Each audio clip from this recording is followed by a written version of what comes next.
maalintii shalay tola ahayd waxa xaflad loogu xafladeeyay magaalada Marseed Berbera shirkadda DB World oo dhigis u sameysay dhismaha 400 mitir ee dekada Berbera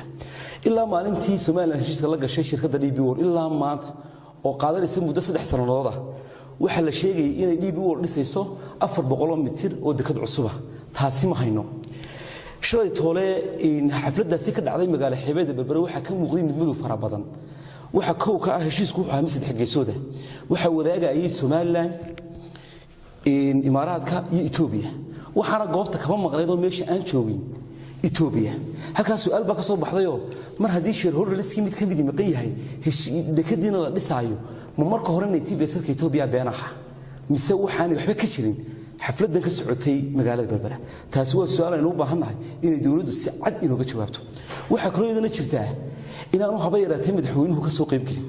oo maalintii DB lagu wareejinay madaxweyne Siiraay xaadir buu laakiin madaxweyne Muuse Bixi Cabdi taasi uu ka inaqasaday waxa iyana jirtaa mas'uulkii ugu sareeyay DB wala awlino in jiray heshiiskana galay muu iman oo goobta muu joogin waxa iyana su'aal saddexaad oo u baahan in muddo laga jawaabo Saacad Cali Shire wasiirka arrimaha dibadda Soomaaliland oo ahaa mas'uulka ugu farcadhuban arrintan suurana galiyay muu joogin oo goobta uu ka maqnaa intaas waxay noo sheegaysaa in shaqaalaha DB World soo dirtay iyo saylici oo halkan laga diray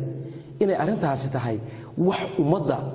daah lagu saarayo faashilka ka muuqda heshiiskii la galay Imaaraadka ee DB World waxa kale oo iyaduna jirta oo arrin aad u farxuna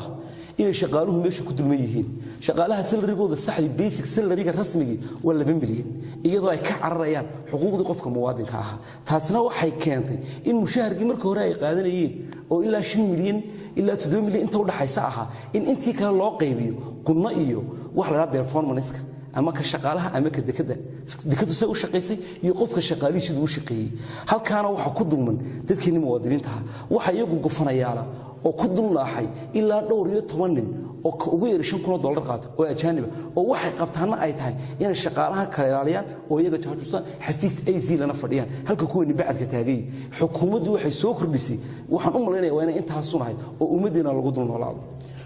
waxyaabaha ka dhacay dekada Berbera waxa kamid ah shaqaalaha mid kamid ah faale ku dhacay 2 bilood markii uu jufay in salary laga goostay bishii saddexaadna loo soo diray 48 shilin wax looga jeedo lagu macneeyo taa wala garan way xukuumaddu iyada macneyn doonta qodobka kale isna jira waxa weeye biiska mowqifka madaxweyne Muuse iyo dawladdiisana ay ka qabaan wali ma cadeyn iyaduna halka dib ka taagan saaka madaxtooyada waxa ka socota xaflad loogu xafladeynayo mar labaad DB World oo ceebaha halka yaala lagu qarinayo taasi waxay u sheegaysaa reer Soomaaliland iyo reer saaxilba inuu Muuse ku soo hagaagi kari waayay Berbera uu kaga gabaday xafladan uu saaka ku qabanayo madaxtooyadiisa inahaasoo dhan waxay noo sheegayaan heshiiskani inaanu ahayn wax sax dekad la dhisayo soo socotaan aanay jirin sababtoo ah leeynooma sheegin timeline aan sax leeynooma oran waqtigaas uu bilaabmaya mashruucan waqtigaana uu dhamaanaya mashruuc kastaana wuxuu oo aasaas u ah in la helo timeline-kiisa saxda ah ee uu kuna bilaabmo kuna dhamaado ilahaasi oo dhan markay isku soo wada duubno halka waxa ka cadaanaysa in meesha lagu kala iibsaday digiya dambas ama ayna heleen abnawaas iyo beenawaas qaasim baa wuxuu yiri isma doorin gaalkaan diray daarta ka galay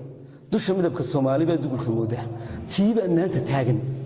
oo Soomaaliland waxad moodaa mar kasta inay dib u raacayso raadkeedii Muuse Bixina wuxuu raacayo raadkii madaxweyne Siiraayo ee 7 sano aha ee faashilka aha reer saaxilna hungam maran bay ka joogaan wixii ay ku doorteen inay kula xisaabtamaan oo looga baahay iyo guud ahaan shacabka Soomaaliland aad iyo aad bay u mahadsantahay saxaafadda sharafka badan hana weydiisay madaxweynaha waxa ka jira maanta ay madaxtooyadu si rasmi ah u cadeeyo oo shacabka reer Soomaaliland uga qeexo wixii inoogu qaalisan resource-keena Berbera ah ma dad gaar ah inay ka faa'iideysteen iyo in ummadda looga faa'iideeyay ta looga fadhiyaa waata arrin kale si raacin lahaayo reer Berbera iyaga laftoodu waxba kuma qabaan mashaariicda DB World bixiso oo dhan si u leeyihiin xafladda shirka toba dhacaysay dhammaan mashaariicda haday tahay qurxintii hoolka haday tahay dadkii ka shaqeynayay intaba wada dibadda laga keenay baa dadkii reer Soomaaliland waxa ku qabaan wax adeer aad baa u mahadsan